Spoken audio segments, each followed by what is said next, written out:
সংসারে আমাদের জীবনে যখন কোনো সুখ বা দুঃখ আসে, তার জন্য আমরা কাউকে না কাউকে অবশ্যই দায়ী করে থাকি, তাই না? এই ব্যক্তি আমাদের সাথে এরকম কাজ করেছেন, তাই আমার সাথে এমন হলো। ওই ব্যক্তি যদি এমনটা না করতেন, তাহলে আজ আমি ওই স্থানে পৌঁছতে পারতাম। সবই আপনার দৃষ্টিভঙ্গির ওপর নির্ভরশীল। আর যদি আপনার দৃষ্টিভঙ্গি এমন হয়, তাহলে তা অনুচিত। সত্যি কথা বলতে, এই সংসারে ভিন্ন ভিন্ন ধরনের মানুষ আছে।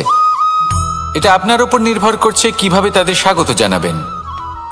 একবার ভাবুন, আমি আমার দুটো হাত সামনে নিয়ে এলাম, দুটো মুঠো খুলে দিলাম। দুই প্রকারের মানুষ আসবেন, কিছু না কিছু দিয়ে যাবেন। এই মুঠো যদি আমি বন্ধ করে দিই, তাহলে না কেউ আমাকে কিছু দিতে পারবে, না আমার কিছু যাবে আসবে। নিশ্চয়ই বুঝতে পারছেন এই দুই ধরনের ব্যক্তি কারা এবং তারা কি দিয়ে যান। আমি যদি নিজের মুঠো খুলে দিই, তাহলে কিছু ভালো মানুষ আসবেন, আমাকে আনন্দ, সন্তুষ্টি, জ্ঞান প্রদান করে যাবেন, ভালো অভিজ্ঞতা দিয়ে যাবেন। কোনো খারাপ ব্যক্তি যদি আসেন, তাহলে তিনিও খারাপ অভিজ্ঞতা দেবেন, যার থেকে আমি শিক্ষা লাভ করব। এই সব কিছু আমি লাভ করতে পারি। মুঠো যদি বন্ধ করে রাখি, তাহলে আমি কিছুই পাবো না। দেখুন, এই সংসারে প্রত্যেকের জীবনে এইরকম। প্রত্যেকের জীবনে সবকিছুই আছে, ভালো খারাপ দুই মানুষই আছে। ভালো অভিজ্ঞতা আছে, খারাপ অভিজ্ঞতা আছে। নির্ভর করছে আপনার উপর যে আপনি কি করবেন। এনাদের স্বাগত কিভাবে জানাবেন, কার থেকে কি বুঝবেন, কি শিখতে পারবেন, আর কোন দৃষ্টিভঙ্গি নিয়ে অগ্রসর হবেন। এটাই নির্ধারণ করবে যে আপনার জীবন কেমন হবে। আসুন আমার সাথে ভালোবেসে বলুন, রাধা রাধা।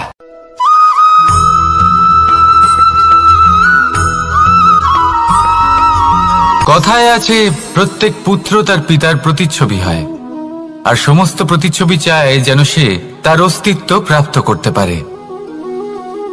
পুত্র চায় সে যেন তার পিতার মতো হয়, বা কখনো কখনো তার থেকেও শ্রেষ্ঠ হয়।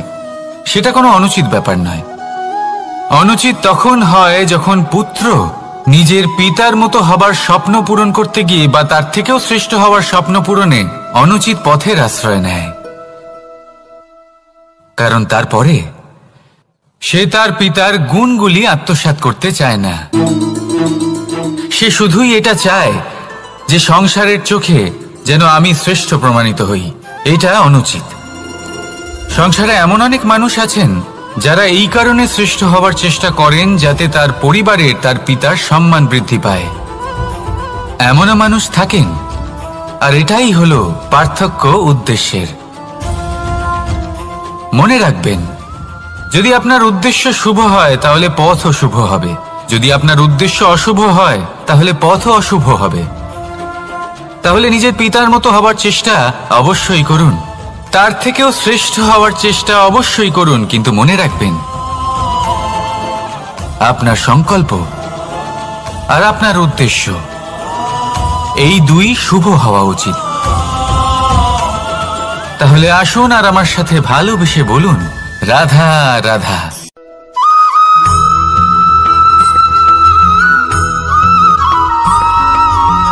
এই দড়িটা দেখুন,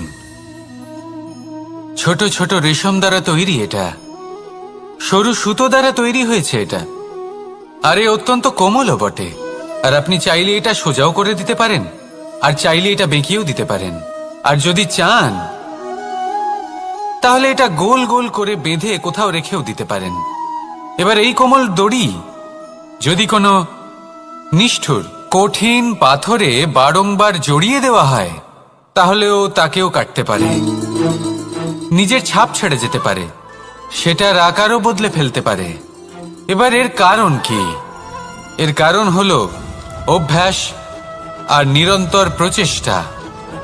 যদি আপনিও চেষ্টা করেন আর নিরন্তর কর্ম করে যান, তাহলে আপনার প্রারব্ধ পাথরের মতো কঠিনই হোক না কেন, তাতে ভাঙন ধরিয়েও আপনি নিজের লক্ষ্যে অবশ্যই পৌঁছতে পারবেন।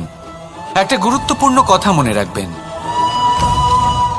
সুকর্মের অভ্যাস আর নিরন্তর প্রয়াস এই হলো সাফল্যের মন্ত্র।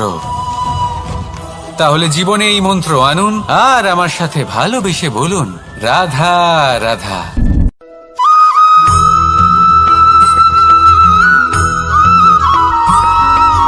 জীবনে অগ্রসর হওয়ার জন্য আমাদের কাকে প্রয়োজন হয়? মাতা পিতা, বন্ধু, প্রেম, সাহায্য, অর্থ, পরিশ্রম, আশা। ভিন্ন ভিন্ন মানুষ ভিন্ন ভিন্ন বিকল্প চয়ন করে। যদি আমি আপনাকে বলি তাহলে জয় আর পরাজয়ের মন্ত্র দুটো শব্দের উপর নির্ভর করে, মেনে নেওয়া আর দৃঢ় হওয়া। যদি মেনে নেন তাহলে হেরে যাবেন, যদি দৃঢ় হন তাহলে নিশ্চিত রূপে জয়ী হবেন। যদি কখনো আপনি ক্লান্ত হয়ে ওঠেন, আপনি দুঃখী হন, পুরোপুরি ভেঙে পড়েছেন, তখন মেনে নেবেন না যে আপনি ভেঙে পড়েছেন, নয়তো হেরে যাবেন। তখন উল্টে স্থির করবেন যে যাই হয়ে যাক না কেন আমি জয়ী হবই। আর আপনি দেখবেন যে জয় নিশ্চিত রূপে আপনার কাছেই আসবে। তাহলে এই কথা মনে রাখবেন আর আমার সাথে ভালোবেসে বলবেন, রাধা রাধা।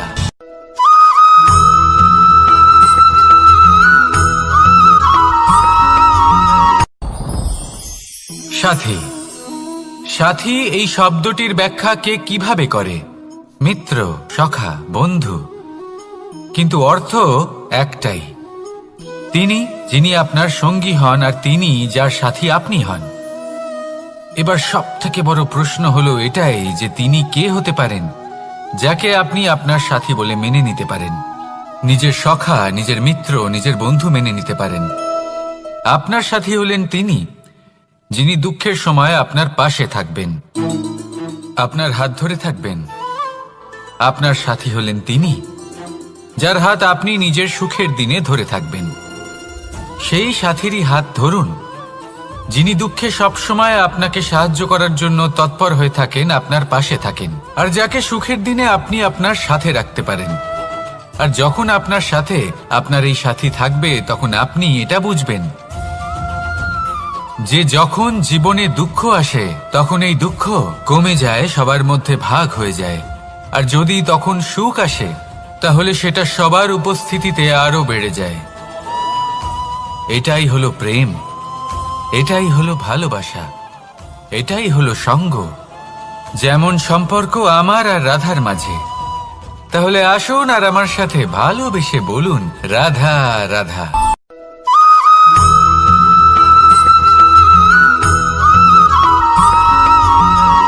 জীবন কিসের উপর নির্ভরশীল? ধনের ওপর, বৈভবের অনুভব যদি আপনি করতে চান তাহলে তা পাবেন শুধু একতার দ্বারা, সংগঠনের দ্বারা। যদি আপনাকে উদাহরণ দিই, নিজের এই হাতটাকে দেখুন, 5টা আঙুল রয়েছে। কোনো একটা বস্তুকে নিজের একটা আঙুল দ্বারা তুলে ধরার চেষ্টা করে দেখুন, বড়ই কষ্ট হবে।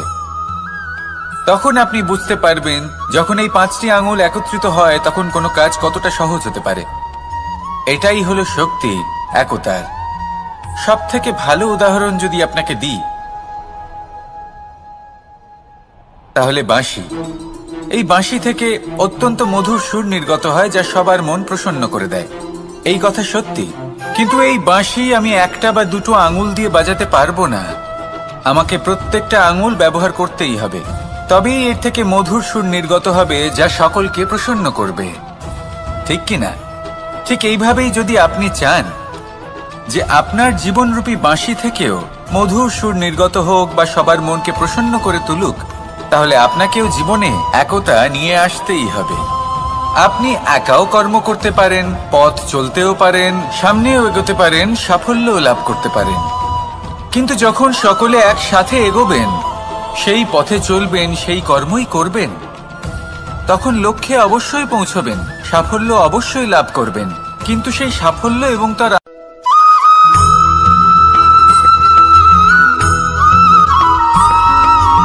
ফিরে আসছিলেন এবং তাদের ফেরার পথে হঠাৎ করে কোথাও থেকে একটি বাছুর চলে এলো।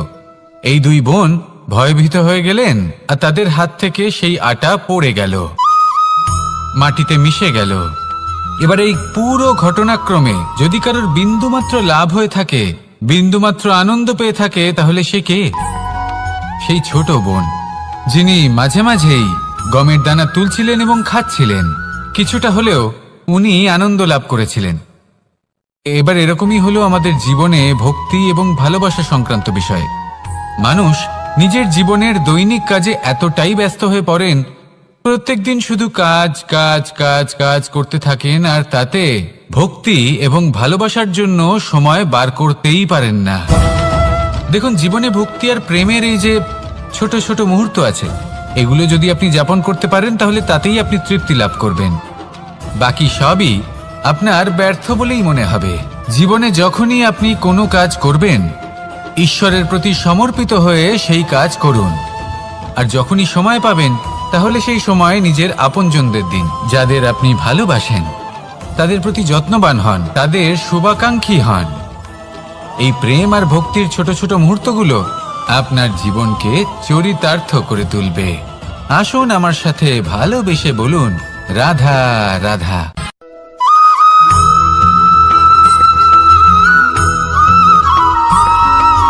মানুষের একটি সমস্যা আছে যে মানুষ সাফল্যকে মাপতে থাকেন, লক্ষ্যের দিকে নজর দেন না।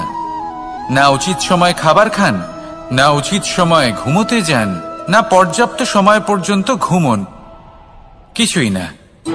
ধন অর্জন করতেই থাকেন, আর কিছু সময় পরে যখন তিনি অসংখ্য ধন লাভ করে ফেলেন, তখন তার সাথে ওনার শরীরে অনেক রোগ বাসা বাঁধে।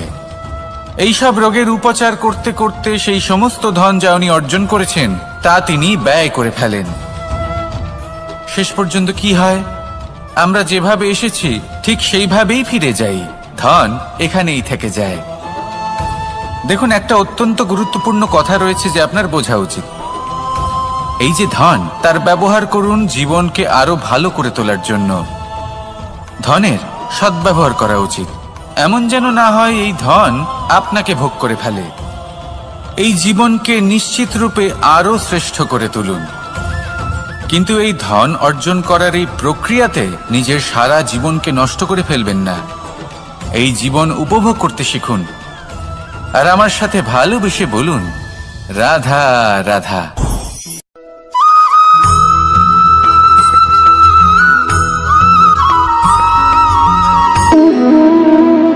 সম্পর্ক হলো আমাদের জীবনের একটি আধার। কিছু সম্পর্ক এমন যা আমরা জন্মসূত্রে লাভ করি, যেমন পরিবার, মা বাবা। কিছু সম্পর্ক আছে যা আমরা জীবনে অর্জন করে থাকি, তা সে প্রেমের হোক, স্নেহের হোক বা বন্ধুত্বের। এই সকল সম্পর্ক লাভ করার বা গড়ে তোলার 5টি ধাপ রয়েছে। প্রথম ধাপ, কোনো ব্যক্তির সাথে আলাপ হওয়া, তার সাথে কথা বলা বা তাকে দেখা। দ্বিতীয় ধাপ, সে ব্যক্তিকে আমাদের ভালো লাগা। তৃতীয় ধাপ, আমাদের এটা চাইতে শুরু করা যে জীবনে এই ব্যক্তি যেন আমাদের বন্ধু হন, আমাদের জীবনে থাকেন, বা আমাদের কাউকে ভালোবেসে ফেলা। আর এটা আমাদের ভাবা বা চাওয়া যে সেই ব্যক্তি যেন আজীবন আমার সাথে থাকেন, আমার জীবনে আমার সাথী হয়ে। চতুর্থ ধাপ, লাভ করা। এবার এই ধাপটি অনেক মানুষের পক্ষেই খুবই সরল হয়, বড়ই সরল ভাবে নিজেদের সঙ্গীকে লাভ করে থাকেন। কিছু মানুষের জন্য এই ধাপ অত্যন্ত কঠিন হয়ে থাকে। অনেক প্রতিকূল পরিস্থিতির উপর জয়লাভ করে তারা সঙ্গীকে লাভ করেন, কিন্তু লাভ অবশ্যই করেন। এরপরে আসে পঞ্চম, অন্তিম এবং সব থেকে গুরুত্বপূর্ণ ধাপ। সেটা হলো সেই সম্পর্ক পালন করা। এটা হলো এমন এক বিষয় যা প্রত্যেক মানুষের শেখা উচিত। যদি ব্যক্তি নিজের জীবনে সম্পর্ক রক্ষা করতে শিখে যান, তবে প্রত্যেক সম্পর্ক তার জীবনকে স্বর্গ করে তুলবে। আসুন আর আমার সাথে ভালোবেসে বলুন, রাধা রাধা।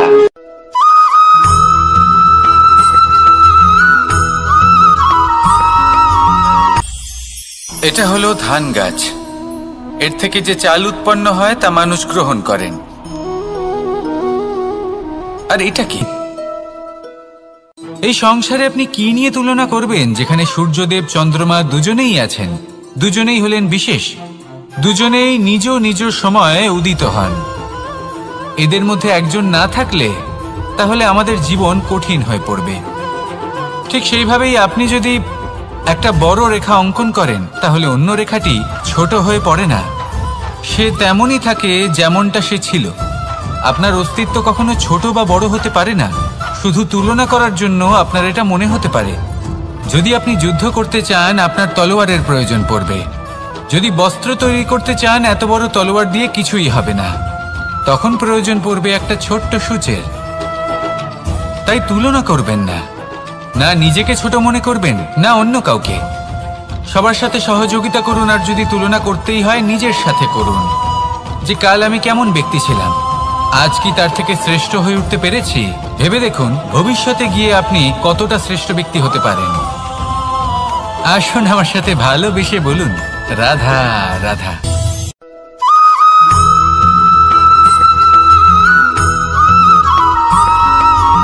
ফিরে আসছিলেন এবং তাদের ফেরার পথে হঠাৎ করে কোথাও থেকে একটি বাছুর চলে এলো।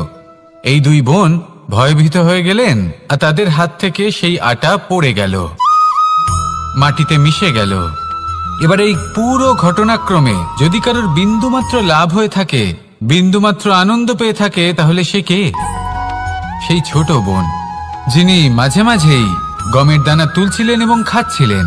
কিছুটা হলেও উনি আনন্দ লাভ করেছিলেন। এবার এরকমই হলো আমাদের জীবনে ভক্তি এবং ভালোবাসা সংক্রান্ত বিষয়।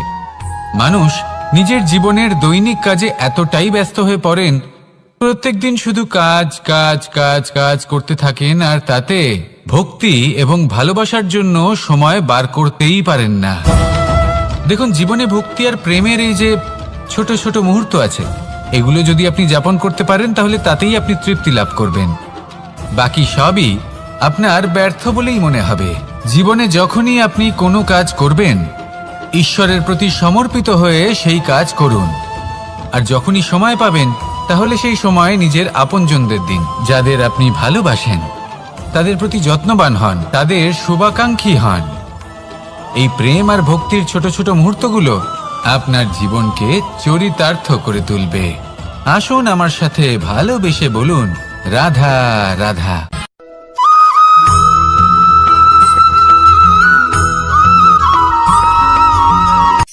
এই সংসারে সাফল্য লাভ করার জন্য জ্ঞানের প্রয়োজন হয়, পরিশ্রমের প্রয়োজন হয়, দৃঢ় নিষ্ঠার প্রয়োজন হয়, নিরন্তর চেষ্টা করা প্রয়োজনীয়।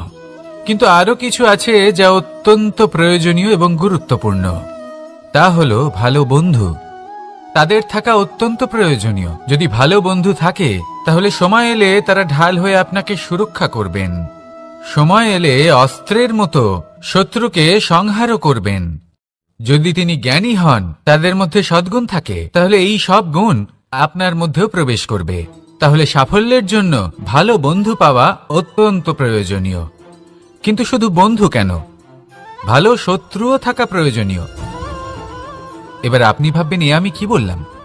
যদি আপনার জীবনেও ভালো অর্থাৎ শক্তিশালী শত্রু থাকে, তাহলে আপনিও শক্তিশালী হতে থাকবেন। এই শত্রু আপনাকে প্রেরিত করবে আরো বেশি শক্তিশালী হয়ে ওঠার। কখনো কোনো হরিণকে দেখুন, তীব্র গতিতে দৌড়তে থাকে। কেন তীব্র গতিতে দৌড়য়? এই কারণে নয় যে কোথাও তার জন্য মধুর ঘাস অপেক্ষা করে রয়েছে, না।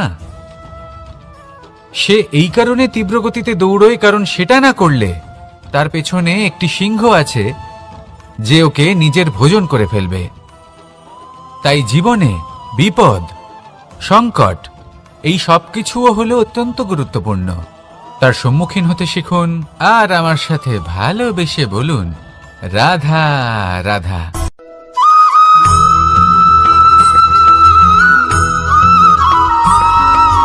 জীবনে অগ্রসর হওয়ার জন্য আমাদের কাজ আর দৃঢ় হওয়া।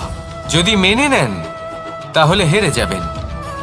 যদি দৃঢ় হন, তাহলে নিশ্চিত রূপে জয়ী হবেন। যদি কখনো আপনি ক্লান্ত হয়ে ওঠেন, আপনি দুঃখী হন, পুরোপুরি ভেঙে পড়েছেন, তখন মেনে নেবেন না যে আপনি ভেঙে পড়েছেন, নয়তো হেরে যাবেন। তখন উল্টে স্থির করবেন যে যাই হয়ে যাক না কেন, আমি জয়ী হবই। আর আপনি দেখবেন যে জয় নিশ্চিত রূপে আপনার কাছেই আসবে।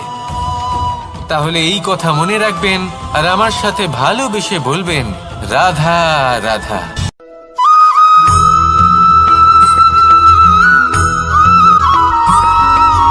জীবনে যখন কোনো ব্যক্তি নিজের লক্ষ্য প্রাপ্তির জন্য নিরন্তর পরিশ্রম করতে থাকেন, চেষ্টা করতে থাকেন, তখন তিনি কষ্ট অনুভব করেন, কখনো শারীরিক কষ্ট, কখনো মানসিক কষ্ট। এবার উনি এটা ভাবতে থাকেন যে আমি কি উচিত করছি নাকি অনুচিত করছি। কারণ অন্যদিকে এমন একজন ব্যক্তিও আছেন যিনি একদমই পরিশ্রম চেষ্টা করছেন না। তিনি মদিরা পান করেন, বিলাসিতায় জীবন কাটান, অলস প্রকৃতির হয়ে ওঠেন, নিদ্রাতে বিলীন হয়ে থাকেন আর ভাবেন যে তিনি সুখ লাভ করছেন। কিন্তু এরকম কেন হয়? কারণ যখন আমরা সৎ পথে থাকি, উচিত পথে চলি, লক্ষ্য প্রাপ্ত করার জন্য চেষ্টা করতে থাকি, তখন আমাদের ভেতরে থাকা নেতিবাচক শক্তি এবং পাপ এই দেহকে ত্যাগ করে দেয়। আর এই অনুভূতিটাই আমাদের দুঃখের অনুভূতি দেয়, কষ্ট দেয়। এবার সেখানে যদি আমরা কুপথে চলি, অনুচিত পথে চলতে থাকি, তাহলে আমাদের ভেতরে থাকা পুণ্য এবং ধনাত্মক শক্তি আমাদের দেহ ত্যাগ করে দেয়। আর এই অনুভূতির কারণেই আমরা সুখ অনুভব করি। কিন্তু কখনো ভাববেন যে এই সুখ বেশি সময় পর্যন্ত থাকে না। সেই জন্য সবসময় মনে রাখবেন, যদি আপনি জানেন যে এটাই আপনার লক্ষ্য, এটাই উচিত পথ, শুভ পথ, তাতে নিরন্তরভাবে এগিয়ে যেতে চেষ্টা করতে থাকুন। এই কষ্ট আপনাকে সুখের পরাকাষ্ঠায় কখন পৌঁছে দেবে তা আপনি জানতেই পারবেন না। আসুন আমার সাথে ভালোবেসে বলুন, রাধা রাধা।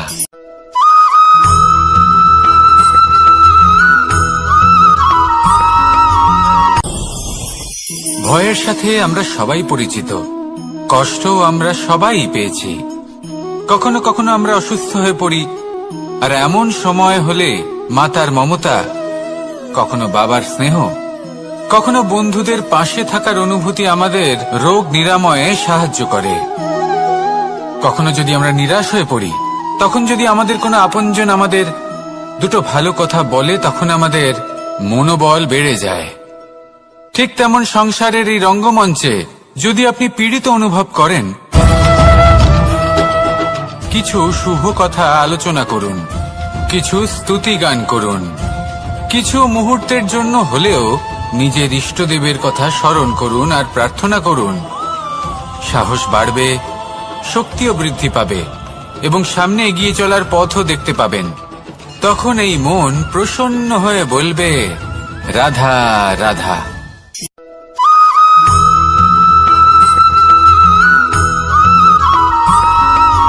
প্রত্যেক মানুষ যাকে ধারণ করা যেতে পারে, আর ধারণ শুধু সেটাই করা যায় যা পবিত্র। পবিত্র শুধু তাকেই বলা হয় যা নিঃস্বার্থ, যার মধ্যে শাসন করার কোনো ইচ্ছে নেই, যা সরলভাবেই প্রবাহমান, জল এবং বায়ুর মতো। যখন কোনো ব্যক্তি ধর্মকে ধারণ করেন এবং সেই ধর্ম সেই ব্যক্তিকে রক্ষা করে, তখন তাকে ধর্ম বলা হয়। ধর্ম যা রক্ষা করে অহংকার থেকে, খারাপ চিন্তার হাত থেকে। সেই জন্য পুরুষার্থ গড়ে তোলার আগে, ধর্ম পালন করার আগে ধর্মের প্রকৃত অর্থ কি সেটা বুঝে নিন। এটা জেনে রাখুন যে সমস্ত ধর্মের আধার, সমস্ত ধর্মের ভিত শুধুমাত্র ভালোবাসা। আসুন আর এই ভালোবাসার সাথেই বলুন, রাধা রাধা।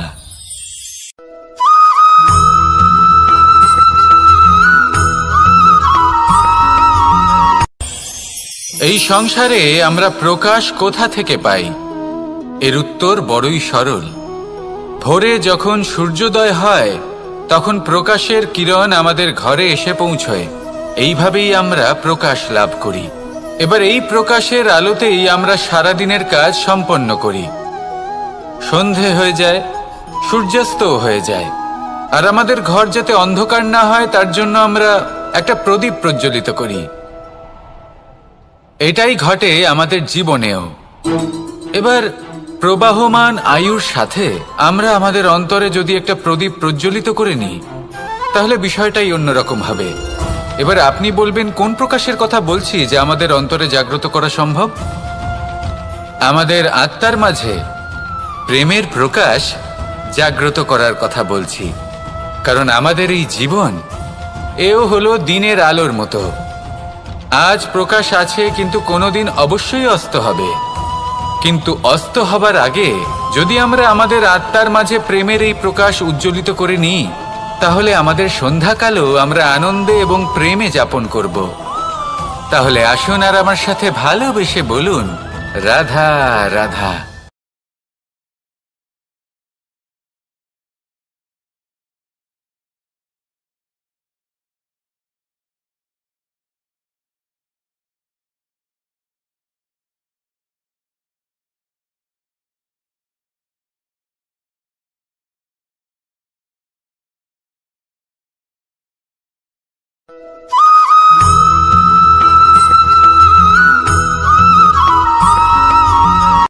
সংসারে আমাদের জীবনে যখন কোনো সুখ বা দুঃখ আসে, তার জন্য আমরা কাউকে না কাউকে অবশ্যই দায়ী করে থাকি, তাই না?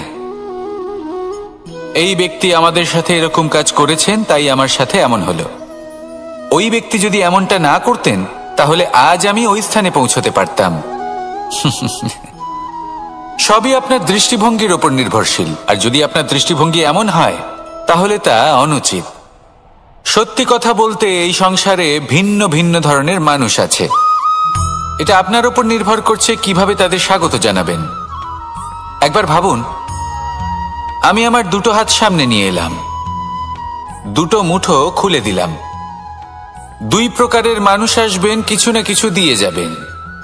এই মুঠো যদি আমি বন্ধ করে দিই, তাহলে না কেউ আমাকে কিছু দিতে পারবে, না আমার কিছু যাবে আসবে। নিশ্চয়ই বুঝতে পারছেন এই দুই ধরনের ব্যক্তি কারা এবং তারা কি দিয়ে যান। আমি যদি নিজের মুঠো খুলে দিই, তাহলে কিছু ভালো মানুষ আসবেন, আমাকে আনন্দ, সন্তুষ্টি, জ্ঞান প্রদান করে যাবেন, ভালো অভিজ্ঞতা দিয়ে যাবেন।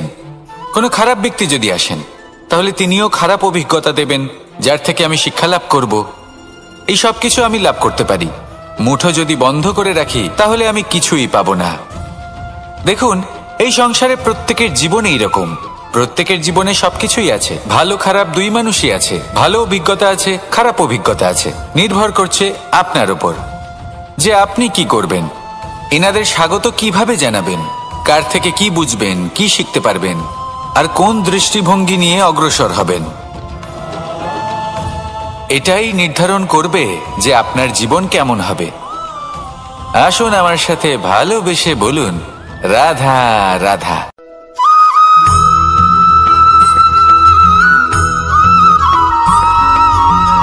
ভালো, শুধু ওনাদের কঠোর ব্যবহার দেখলে আমরা একটু ভয় পেয়ে যাই। এবার ওনাদের এই কঠোর ব্যবহার আমাদের ভালো না লাগলেও অত্যন্ত আবশ্যক, কারণ মাতার থেকে আমরা যে শক্তি লাভ করি তা যেন নিয়ন্ত্রণ হারিয়ে বিধ্বংসী না হয়ে ওঠে। আমরা যেন কোনো কুপথে না চলে যাই, আমরা কখনো যেন দোষ না করে ফেলি। শুধু সেই জন্য পিতা এবং গুরু একটু কঠোর হয়ে ওঠেন, এবং ওনাদের এই কঠোর আচরণ ভবিষ্যতে গিয়ে আমরা অবশ্যই বুঝতে পারি। জীবনে কিছু বছর আমরা এগিয়ে যাই, আর তারপর আমরা বুঝতে পারি যে বাবা এবং গুরু আমাদের যথেষ্ট ভালোবাসতেন, কিন্তু ওনাদের ভালোবাসার বহিঃপ্রকাশ আলাদা। প্রয়োজনীয় হলো এটা দেখার, এটা বোঝার যে শুরু থেকে আমাদের প্রতি ওনাদের আচরণ কেমন ছিল। ওনাদের কঠোর হওয়ার পেছনে ওনাদের ভালোবাসাটা বোঝার চেষ্টা করুন, ওনাদের চিন্তাটা বোঝার চেষ্টা করুন, ওনাদের পথপ্রদর্শনের আড়ালে আপনার ভবিষ্যতের জন্য যে পরিকল্পনা ওনারা করেছেন সেটা বোঝার চেষ্টা করুন। তখন আপনারা বুঝতে পারবেন ওনাদের ভালোবাসাকে। আপনার মনের মধ্যে আপনা থেকেই ওনাদের প্রতি সম্মান জেগে উঠবে। নিজের পিতা এবং নিজের গুরু এই দুজনের প্রতি কৃতজ্ঞতা প্রকাশ করুন, আর আমার সাথে ভালোবেসে বলুন, রাধা রাধা।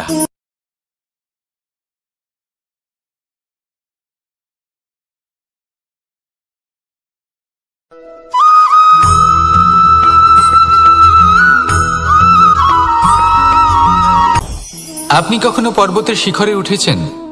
আপনি দেখতে পাবেন পর্বতের পদতলে প্রচুর সুন্দর ফুল রয়েছে, সবুজ বনানী রয়েছে। যত আপনি ওপরে উঠতে থাকবেন, তত ফুল কমতে থাকবে, সবুজ বনানী কমতে থাকবে। আরো কিছুটা ওপরে উঠলে কাঁটা জাতীয় গাছ দেখতে পাবেন, শুকনো গাছ দেখতে পাবেন। আরো যদি ওপরে ওঠেন তাহলে পাষাণ দেখতে পাবেন, আরো উপরে উঠলে হিমখণ্ড দেখতে পাবেন। এই যে পর্বত, তা মনুষ্য জীবনের সবথেকে উত্তম উদাহরণ। মানুষ যখন সাফল্যের শিখরে পৌঁছতে চান, মহানুভবতার শিখরে পৌঁছতে চান, পথে যত আস্তে আস্তে উপরে উঠতে থাকেন, ততই ভৌতিক বস্তু তার থেকে বিচ্ছিন্ন হতে থাকে। যদি তিনি সেই ভৌতিক বস্তুগুলি ত্যাগ না করতে পারেন, তাহলে কখনোই সেই স্থানে পৌঁছতে পারবেন না। আর মানুষ যদি উচিত ত্যাগ করতে পারেন, পথে অগ্রসর হতে থাকেন, এগোতে থাকেন, তাহলে একদিন না একদিন তিনি মহানুভবতার, জ্ঞানের, সাফল্যের হিমের স্বাদ অবশ্যই লাভ করবেন। মনে রাখবেন, মানব জীবনের ত্যাগ হলো অত্যন্ত গুরুত্বপূর্ণ অংশ। আসুন আমার সাথে ভালোবেসে বলুন, রাধা রাধা।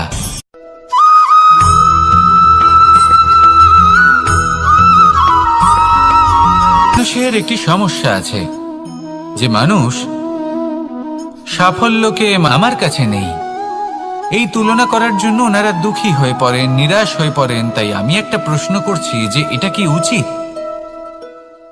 এই সংসারে আপনি কি নিয়ে তুলনা করবেন, যেখানে সূর্যদেব, চন্দ্রমা দুজনেই আছেন, দুজনেই হলেন বিশেষ, দুজনেই নিজ নিজ সময়ে উদিত হন। এদের মধ্যে একজন না থাকলে তাহলে আমাদের জীবন কঠিন হয়ে পড়বে। ঠিক সেইভাবেই আপনি যদি একটা বড় রেখা অঙ্কন করেন, তাহলে অন্য রেখাটি ছোট হয়ে পড়ে না, সে তেমনই থাকে যেমনটা সে ছিল। আপনার অস্তিত্ব কখনো ছোট বা বড় হতে পারে না। শুধু তুলনা করার জন্য আপনার এটা মনে হতে পারে। যদি আপনি যুদ্ধ করতে চান, আপনার তলোয়ারের প্রয়োজন পড়বে। যদি বস্ত্র তৈরি করতে চান, এত বড় তলোয়ার দিয়ে কিছুই হবে না, তখন প্রয়োজন পড়বে একটা ছোট্ট সূচের। তাই তুলনা করবেন না, না নিজেকে ছোট মনে করবেন, না অন্য কাউকে।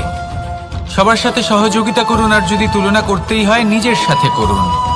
যে কাল আমি কেমন ব্যক্তি ছিলাম, আজ কি তার থেকে শ্রেষ্ঠ হয়ে উঠতে পেরেছি? ভেবে দেখুন, ভবিষ্যতে গিয়ে আপনি কতটা শ্রেষ্ঠ ব্যক্তি হতে পারেন। আসুন আমার সাথে ভালোবেসে বলুন, রাধা রাধা।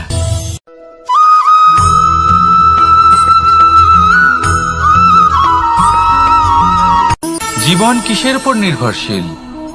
ধনের ওপর, বৈভবের অনুভব যদি আপনি করতে চান, তাহলে তা পাবেন শুধু একতার দ্বারা, সংগঠনের দ্বারা।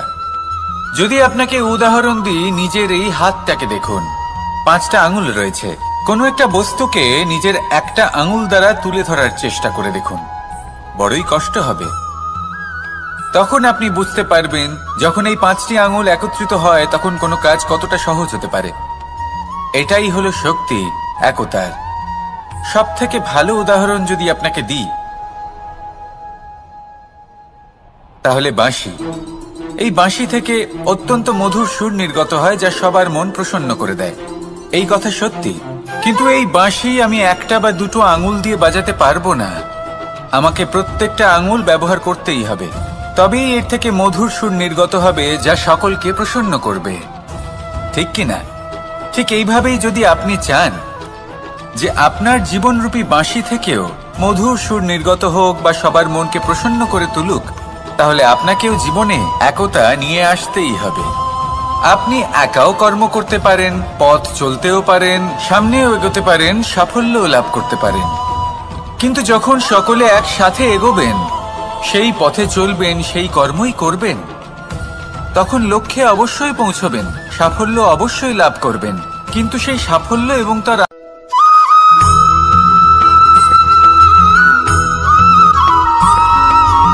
কখনো কখনো আমরা ভাবি যে কোনো ব্যক্তি যিনি ধর্মের পথে চলেছেন, যদি তার দ্বারা কোনো ভুল হয়ে থাকে, তাহলে নিয়তি তাকে সেই মুহূর্তেই কঠোর শাস্তি দেন। কিন্তু সেই সব মানুষ যারা সংসারের সবথেকে বড় অধর্মী, বহু নিকৃষ্ট মানের কাজ করেন, তাদের নিয়তি অনেক সুযোগ দেন। তাদের নিয়তি এরকম কঠোর প্রহার করেন না।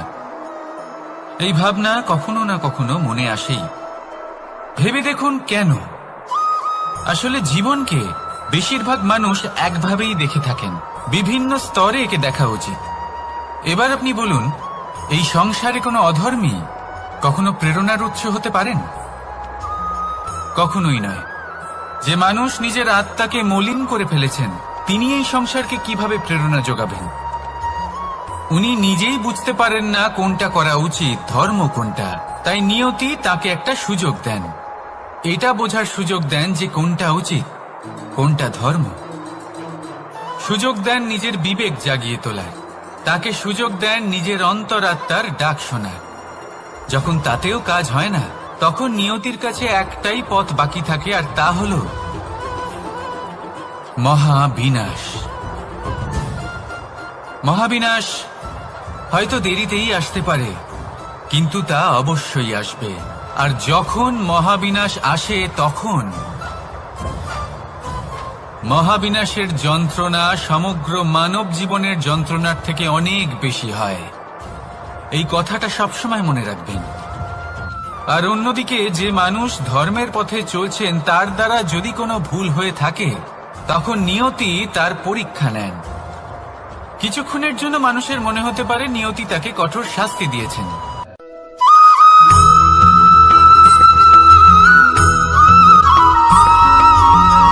সে বুঝতে পারে যে সেই হিরে আদৌ তার শোভাবর্ধন করছে কিনা, তাকে ভালো দেখাচ্ছে কিনা, প্রসাধনের জন্য সেটা ব্যবহার করা ঠিক হবে কিনা।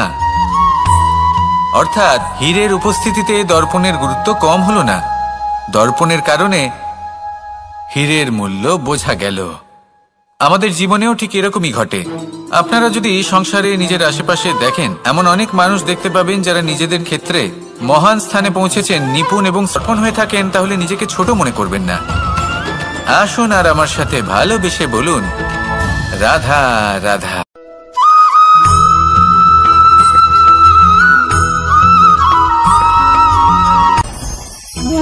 ভোজন।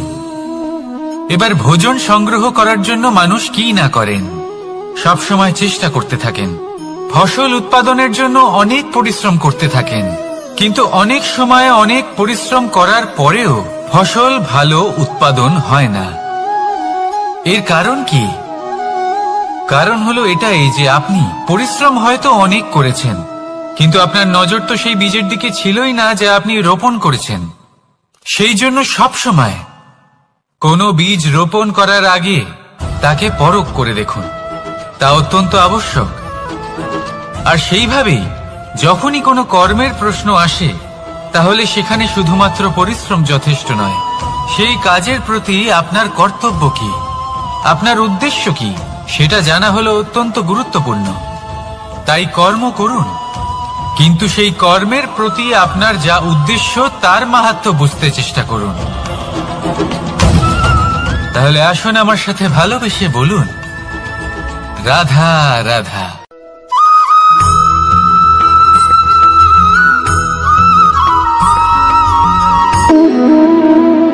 সম্পর্ক হলো আমাদের জীবনের একটি আধার।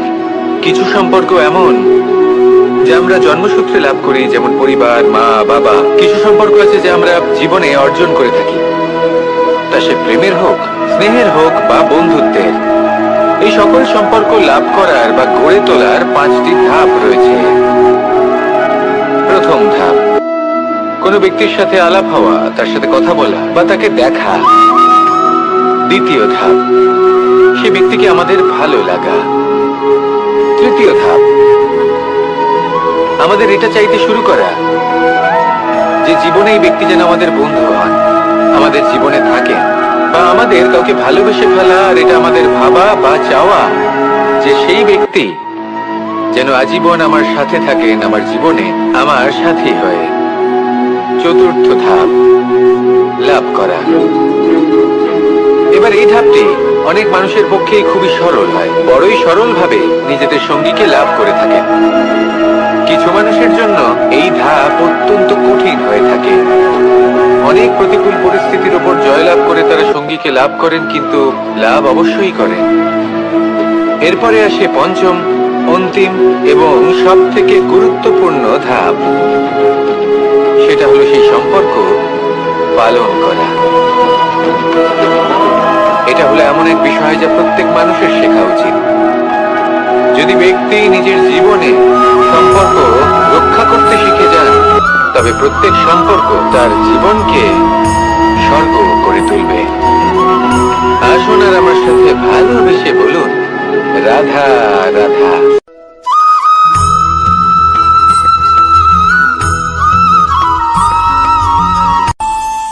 আমাদের মনে যখন কোনো প্রশ্ন ওঠে, কোনো দ্বন্দ্ব জাগে, তখন আমরা যাই আমাদের গুরুর কাছে, আমাদের আরাধ্যের কাছে গিয়ে জিজ্ঞেস করি।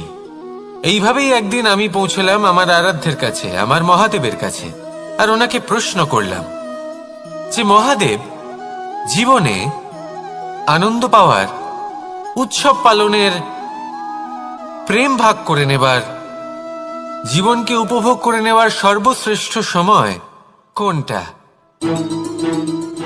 মহাদেব হাসলেন আর উনি বললেন, জীবনে উৎসব পালনের সব থেকে শ্রেষ্ঠ দিন হল মৃত্যুর ঠিক আগের দিনটা। প্রেম ভাগ করে নেওয়ার সব থেকে শ্রেষ্ঠ মুহূর্ত হল মৃত্যুর ঠিক আগের মুহূর্ত। জীবনকে উপভোগ করে নেওয়ার সর্বশ্রেষ্ঠ প্রহর হল মৃত্যুর এক প্রহর পূর্বে। তখন আমি চমকে গেলাম। আমি বললাম, কিন্তু মহাদেব, মৃত্যু তো অনিশ্চিত, আমরা জানিও না কবে আমাদের মৃত্যু হবে। মহাদেব আবার হাসলেন। উনি বললেন যে যদি আমরা এভাবে জীবন কাটাই যে আমরা জীবনের প্রত্যেক দিন, প্রত্যেক মুহূর্ত, প্রত্যেক প্রহর শেষ বলে মনে করি, তাহলে আমাদের সমস্ত জীবন আনন্দের সাথেই অতিবাহিত হবে। কি বলেন?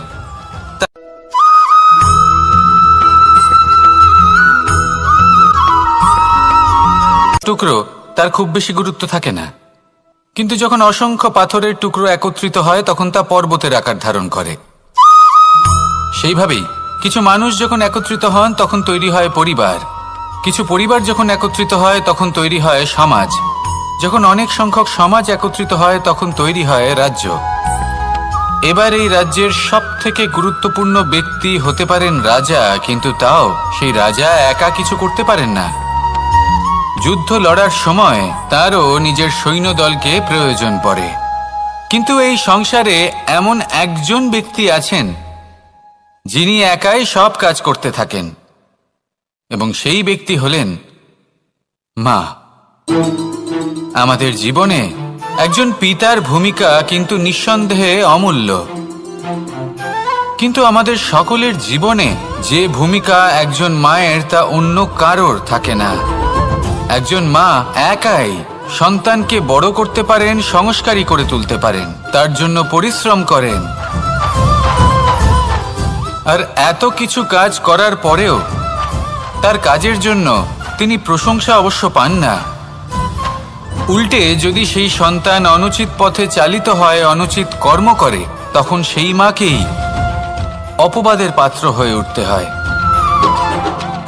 আমাদের জীবনে মায়ের যোগদান কতটা সেটা বুঝুন। আপনাকে বড় করে তোলার জন্য উনি কতটা পরিশ্রম করেছেন সেটা বুঝুন। আজ থেকে, এখন থেকে, এই মুহূর্ত থেকে মাকে সম্মান করতে শিখুন। যখন সময় পাবেন, যখন সুযোগ হবে, তখন তার প্রশংসা করুন, ওনারও ভালো লাগবে। আর মায়ের এই মমতার জন্য, তার এই ভূমিকার জন্য আসুন সবাই মিলে আমরা তাকে প্রণাম করি, আর সকলে মিলে ভালোবেসে বলি, রাধা রাধা।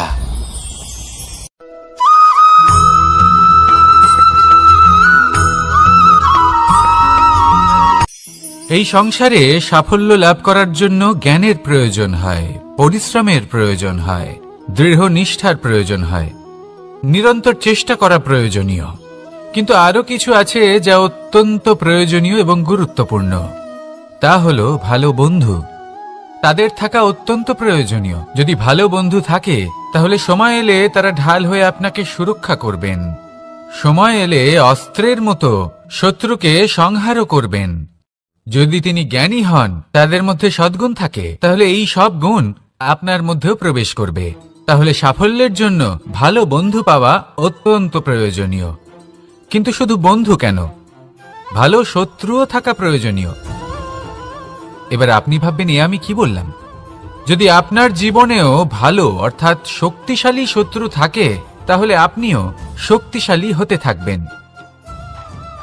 এই শত্রু আপনাকে প্রেরিত করবে আরো বেশি শক্তিশালী হয়ে ওঠার। কখনো কোনো হরিণকে দেখুন, তীব্র গতিতে দৌড়তে থাকে। কেন তীব্র গতিতে দৌড়য়? এই কারণে নয় যে কোথাও তার জন্য মধুর ঘাস অপেক্ষা করে রয়েছে, না, সে এই কারণে তীব্র গতিতে দৌড়য় কারণ সেটা না করলে তার পেছনে একটি সিংহ আছে যে ওকে নিজের ভোজন করে ফেলবে। তাই জীবনে বিপদ, সংকট এই সবকিছুও হলো অত্যন্ত গুরুত্বপূর্ণ। তার সম্মুখীন হতে শিখুন আর আমার সাথে ভালোবেসে বলুন, রাধা রাধা।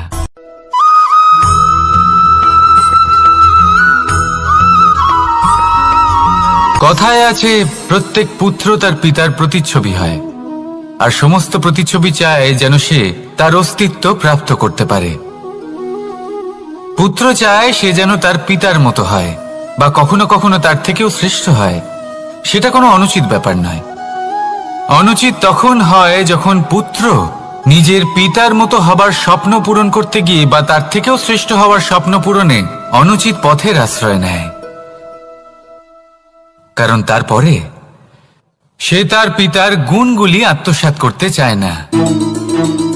সে শুধুই এটা চায় যে সংসারের চোখে যেন আমি শ্রেষ্ঠ প্রমাণিত হই। এটা অনুচিত। সংসারে এমন অনেক মানুষ আছেন যারা এই কারণে শ্রেষ্ঠ হওয়ার চেষ্টা করেন যাতে তার পরিবারের তার পিতার সম্মান বৃদ্ধি পায়। এমনও মানুষ থাকেন, আর এটাই হলো পার্থক্য উদ্দেশ্যের। মনে রাখবেন, যদি আপনার উদ্দেশ্য শুভ হয় তাহলে পথও শুভ হবে, যদি আপনার উদ্দেশ্য অশুভ হয় তাহলে পথও অশুভ হবে। তাহলে নিজের পিতার মতো হবার চেষ্টা অবশ্যই করুন, তার থেকেও শ্রেষ্ঠ হওয়ার চেষ্টা অবশ্যই করুন, কিন্তু মনে রাখবেন আপনার সংকল্প আর আপনার উদ্দেশ্য এই দুই শুভ হওয়া উচিত। তাহলে আসুন আর আমার সাথে ভালোবেসে বলুন, রাধা রাধা।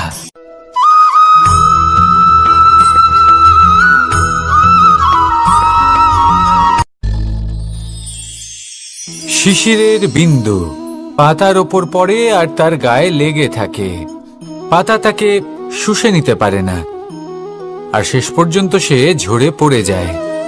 অন্যদিকে রয়েছে মেঘ এবং চাতক। এদের মধ্যে অনেক দূরত্ব থাকে। মেঘ থাকে আকাশে আর চাতক থাকে ধরিত্রীতে। কিন্তু যখন এই মেঘ থেকে বৃষ্টি ঝরে পড়ে, এই চাতক কিন্তু সেই জলই পান করে, নয়তো সে তৃষ্ণার্ত থেকে যায়। এবার অন্যদিকে দেখলাম শিশির বিন্দু আর পাতার এই সম্পর্ক। এরা খুব কাছাকাছি থাকে, ঘনিষ্ঠও থাকে। অন্যদিকে রয়েছে মেঘ এবং চাতকের সম্পর্ক, যাদের মধ্যে অনেক দূরত্ব থাকা সত্ত্বেও তারা খুব ঘনিষ্ঠ, তাই না? এই সারমর্ম খুব সরল।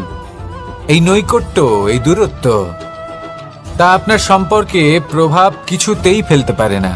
এই নৈকট্য, এই দূরত্ব, এইসব হলো শুধুমাত্র মনের ব্যাপার।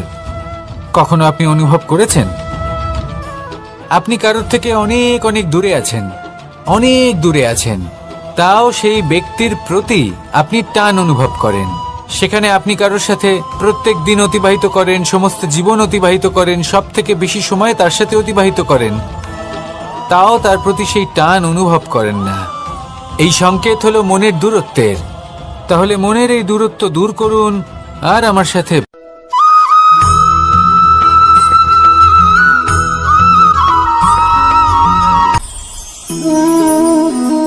শক্তি এক অত্যন্ত বিচিত্র বস্তু, বা বলতে পারেন অনুভূতি। পিতা সবসময় চান যেন তিনি তার শক্তি পুত্রকে। আসুন আপনাকে সহজে বোঝাই। যদি আপনি সুপাত্র হন আর আপনাকে শক্তি দেওয়া হয়, তাহলে আপনি সেই শক্তির গুরুত্ব বুঝবেন, কোথায় সেই শক্তি প্রয়োগ করা উচিত সেটা বুঝবেন। আর এটা যেহেতু অর্জন করা শক্তি হবে, সেই শক্তির অপব্যবহার হবে না। কিন্তু যদি এই আপনি কুপাত্র হন আর যদি আপনাকে এই শক্তি দেওয়া হয়, তাহলে কি হবে? দেখতে গেলে এই শক্তি আপনি দান হিসেবে পেয়েছেন, তাই না আপনি এই শক্তির গুরুত্ব বুঝবেন আর না এর প্রয়োগ আপনি জানবেন। তার অপব্যবহার হওয়া সুনিশ্চিত। তাই যদি আপনি কোনো শক্তি অর্জন করতে চান, তাহলে আগে তার যোগ্য হয়ে উঠুন।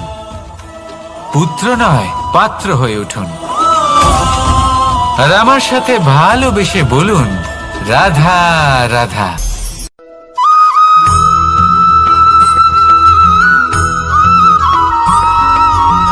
ভালো, শুধু ওনাদের কঠোর ব্যবহার দেখলে আমরা একটু ভয় পেয়ে যাই। এবার ওনাদের এই কঠোর ব্যবহার আমাদের ভালো না লাগলেও অত্যন্ত আবশ্যক, কারণ মাতার থেকে আমরা যে শক্তি লাভ করি তা যেন নিয়ন্ত্রণ হারিয়ে বিধ্বংসী না হয়ে ওঠে, আমরা যেন কোনো কুপথে না চলে যাই, আমরা কখনো যেন দোষ না করে ফেলি। শুধু সেই জন্য পিতা এবং গুরু একটু কঠোর হয়ে ওঠেন, এবং ওনাদের এই কঠোর আচরণ ভবিষ্যতে গিয়ে আমরা অবশ্যই বুঝতে পারি। জীবনে কিছু বছর আমরা এগিয়ে যাই আর তারপর আমরা বুঝতে পারি যে বাবা এবং গুরু আমাদের যথেষ্ট ভালোবাসতেন, কিন্তু ওনাদের ভালোবাসার বহিঃপ্রকাশ আলাদা।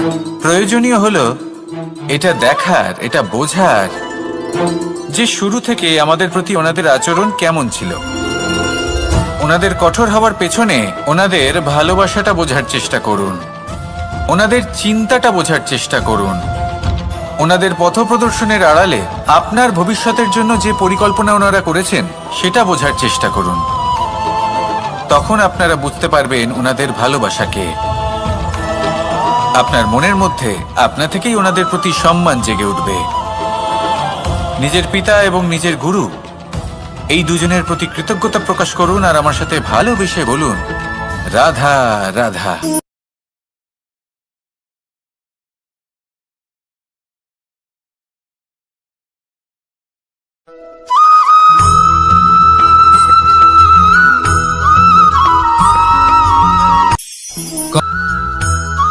এবার এই সুতোকে ব্যবহারযোগ্য করে তোলার জন্য এই কিটগুলিকে এই কবচের সাথেই ফুটন্ত জলে ফেলে দেওয়া হয়। এই সংসারে যদি আমাদের স্বপ্ন এই সংসারের দুঃখ হরণ করার জন্য, এই সংসারে সুখ বিতরণ করার জন্য হয়, তবেই আমাদের প্রগতি সম্ভব। যদি আমাদের এই স্বপ্ন শুধুই আমাদের এবং আমাদের স্বার্থ সিদ্ধির জন্য হয়, তাহলে এই স্বপ্ন আমাদের অন্ধ করে দেবে, আমাদের অন্ধকারের পথে নিয়ে যাবে, আর আমরাও সেই কীটের মতো হয়ে যাব। নিজেদেরই মায়াজালে আমরা নিজেই ফেঁসে যাব, আর শেষে আমরা যদি কিছু লাভ করি তা হবে একাকিত্ব, অন্ধকারময় মৃত্যু। তাই স্বপ্ন অবশ্যই দেখুন, কিন্তু এমনভাবে স্বপ্ন দেখবেন না যে তার এই বন্দিগৃহে আপনি নিজেই ফেঁসে গেলেন। স্বপ্ন দেখুন পরোপকারে।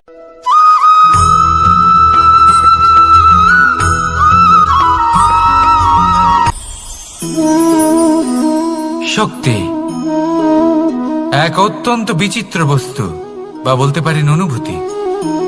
পিতা সবসময় চান যেন তিনি তার শক্তি পুত্রকে। আসুন আপনাকে সহজে বোঝাই। যদি আপনি সুপাত্র হন আর আপনাকে শক্তি দেওয়া হয়, তাহলে আপনি সেই শক্তির গুরুত্ব বুঝবেন, কোথায় সেই শক্তি প্রয়োগ করা উচিত সেটা বুঝবেন। আর এটা যেহেতু অর্জন করা শক্তি হবে, সেই শক্তির অপব্যবহার হবে না। কিন্তু যদি এই আপনি কুপাত্র হন আর যদি আপনাকে এই শক্তি দেওয়া হয়, তাহলে কি হবে? দেখতে গেলে এই শক্তি আপনি দান হিসেবে পেয়েছেন, তাই না আপনি এই শক্তির গুরুত্ব বুঝবেন আর না এর প্রয়োগ আপনি জানবেন। তার অপব্যবহার হওয়া সুনিশ্চিত। তাই যদি আপনি কোনো শক্তি অর্জন করতে চান, তাহলে আগে তার যোগ্য হয়ে উঠুন, পুত্র নয় পাত্র হয়ে উঠুন।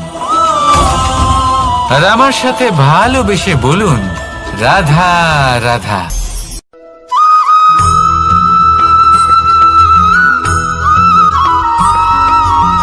এই সংসারে প্রত্যেক মানুষ এটাই চান যে তিনি যেন ধনবান হন, আর্থিক অবস্থা তার ভালো থাকে, ওনার বাড়িতে লক্ষ্মীর আগমন হয়।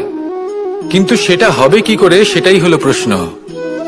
কেউ বলেন যে যদি পরিশ্রম করো তাহলে ধন অর্জন সম্ভব, কেউ বলেন যে যদি বিদ্যা লাভ হয় তবেই ধন অর্জন সম্ভব, কেউ বলেন যে যদি বলশালী হও তবেই সম্পন্ন থাকবে। ভালো কথা, যদি তাই হয়ে থাকে, তবে দিনমজুর সারা দিন পরিশ্রম করেন, তিনি কেন ধনী হন না? অনেকজন বিদ্বান মানুষ আছেন এই সংসারে, তারা কেন ধনবান হন না? অনেক সংখ্যক বলশালী ব্যক্তি আছেন, তাদের কাছে ধন নেই কেন? তাদের কেন ধনের অভাব হয়? আবার এমনও কিছু মানুষ আছেন যারা পরিশ্রম করেন, তারা দিনমজুর, কিন্তু তারা ধন অর্জন করতে পারেন। কিছু বিদ্বান ব্যক্তি আছেন যাদের কাছে অধিক মাত্রায় ধন রয়েছে, কয়েকজন বলশালী ব্যক্তি রয়েছেন যাদের কাছে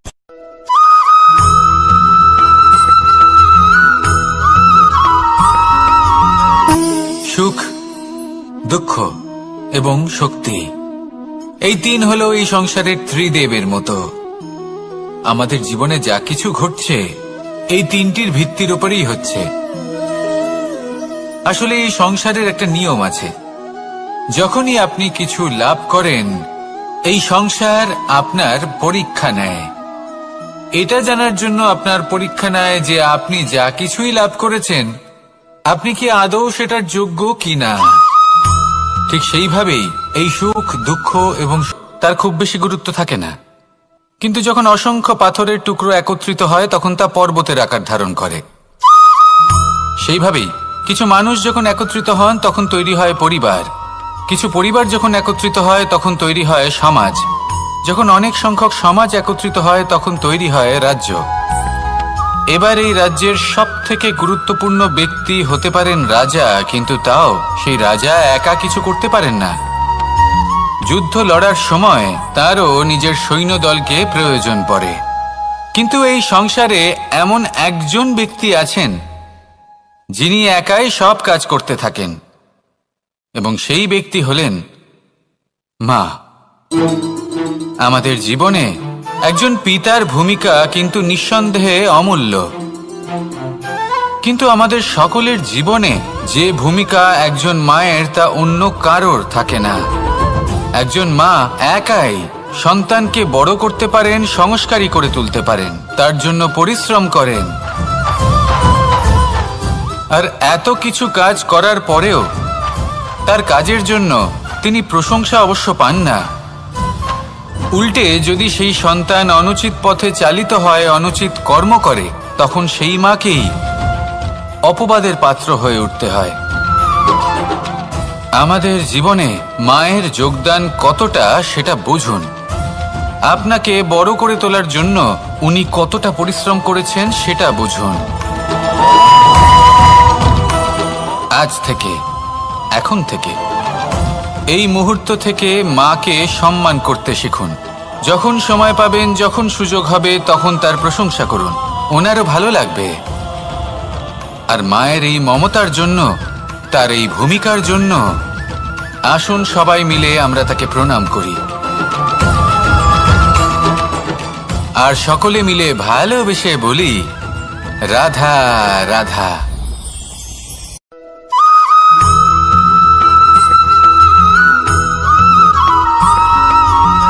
এই সংসারের সবথেকে গুরুত্বপূর্ণ তত্ত্ব কোনটা? প্রথম হলো সময়। জন্ম থেকে মৃত্যু পর্যন্ত এই যে সময়, এটাই তো হলো জীবন। দ্বিতীয় হলো জীবন, যাতে আমরা সময়ের সদ্ব্যবহার করি, শ্রেষ্ঠ থেকে শ্রেষ্ঠতর কাজ করার চেষ্টা করি, বহু বছরের এই পরম্পরা, এই সংস্কৃতিকে এগিয়ে নিয়ে যাওয়ার চেষ্টা করি, এই সংসারে আমরা অংশগ্রহণ করতে চেষ্টা করি। তৃতীয় হলো ধন, সেই ধন যা প্রত্যেক ব্যক্তি অর্জন করতে চেষ্টা করেন। এবার এই তিনটি তত্ত্বের মধ্যে একটা সামঞ্জস্য আছে, সমান ব্যাপার আছে, সে ধনই হোক বা সময় হোক বা হোক জীবন। আর সেই সমান ব্যাপার হলো যে যদি আপনি এটা গণনা করতে থাকেন তাহলে তা কমতে থাকে, যদি আপনি এটা ব্যবহার করেন তাহলে তা বাড়তে থাকে। একে সংগঠিত করে রাখতে চেষ্টা করলে এ হাত থেকে ফসকে যায়, কিন্তু যদি আপনি একে সামলে রাখতে শিখে যান তাহলে এমন কাজ করবেন যাতে সংসারের সাথে সাথে পরবর্তী প্রজন্ম লাভবান হবে। যদি কিছু শিখতে চান তাহলে সামলাতে শিখুন, গণনা করা বা সংগঠিত করা নয়। আসুন আর আমার সাথে ভালোবেসে বলুন রাধা রাধা।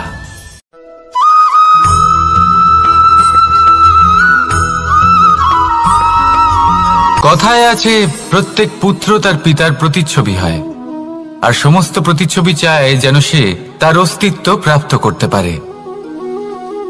পুত্র চায় সে যেন তার পিতার মতো হয় বা কখনো কখনো তার থেকেও শ্রেষ্ঠ হয়। সেটা কোনো অনুচিত ব্যাপার নয়। অনুচিত তখন হয় যখন পুত্র নিজের পিতার মতো হবার